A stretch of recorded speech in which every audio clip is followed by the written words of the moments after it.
गंगोत्री धाम से पशुपतिनाथ मंदिर नेपाल के लिए रवाना हुई पवित्र जल कलश यात्रा पंचायती अखाड़ा निरंजनी स्थित मां मानसी देवी चरण में पहुंची, जहां अखिल भारतीय अखाड़ा परिषद एवं मां मानसा देवी मंदिर ट्रस्ट के अध्यक्ष महंत रविंद्रपुरी महाराज ने कलश यात्रा का फूल मालाओं से भव्य स्वागत किया। इस कलश के जल से 27 नवंबर को पशुपतिनाथ मंदिर में जलाभिषेक होगा।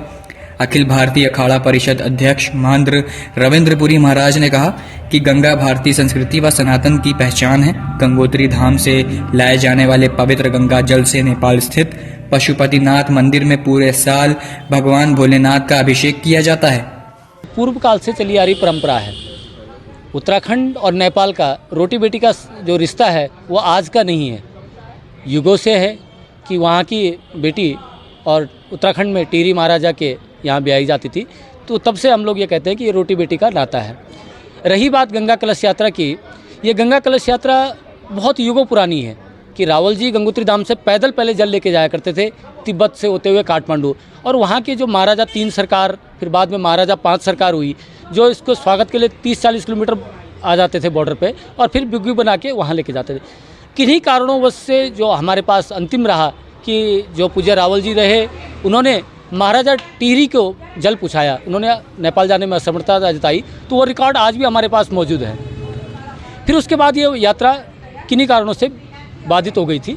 2000 से जब हम आए पीठ पे, तो भगवान गंगा जी की और भगवान पशुपतिनाथ की ऐसी प्रेरणा हुई कि हमने इसको पुनराजीवित किया, और आज 23वां कलश जो विश्व का सबसे बड़ा कलश बनकर तैयार हुआ है, जो गंगोत्री धाम से चलकर अपने दूसरे पड़ाव हरिद्वार मां मनसा चरण पादुका पर, जहां पर अखाड़ा परिषद के परमाध्यक्ष महंत रविंद्रपुरी जी द्वारा भगवती गंगा जी का स्वागत, और आज उन्हीं के द्वारा हम अपने अगले पड़ाव बरेली के लिए प्रस्थान कर रहे हैं। आज भागीरथी गंगा की जो हमारा कलश यात्रा जो हर साल निकलता है, आज भी जो है यात्रा यहाँ पहुँची है, और इस साल जो है यात्रा बहुत दिव्य और भव्य है। वो इसलिए कि समय जो है 1100 लीटर का कलश है।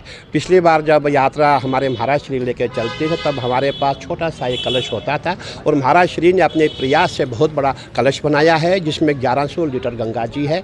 और ये कलश यहाँ से पशुपतिनाथ महादेव नेपाल में जाएगा, और नेपाल में जो बाबा पशुपतिनाथ है उनका अभिषेक होगा। हमारे केदारनाथ भगवान है जो ज्योतिर्लिंग है। जब उस समय क्या हुआ था, जब पांडव वहाँ आ गए थे, जब पांडवों ने अपना युद्ध जीत लिया था, उसके बाद उन पर हत्या लगी थी, वो केदारनाथ में आए।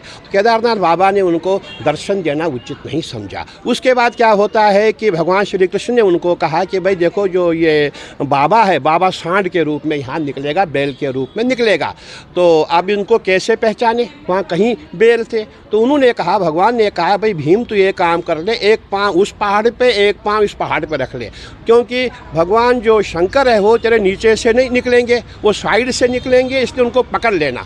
तो क्या होता है कि जब भगवान शंकर जो है सांड के रूप में आ गए, तो उस समय जो है भीम ने उनको पहचान लिया और उनको पकड़ लिया, और पकड़ते ही क्या होता है कि जो सर जो है वो नेपाल में चला गया, नेपाल निकाला, और यहाँ पे पीठ आ गई। इसीलिए जो ज्योतिर्लिंग की जो हमारा अभिषेक है, पूजा है, वो तभी सफल हो जाती है जब हम नेपाल भी जाते हैं, क्योंकि नेपाल जो है वहाँ बाबा का जो है मुख है, इसीलिए यात्रा जो यहाँ से नेपाल जाती है।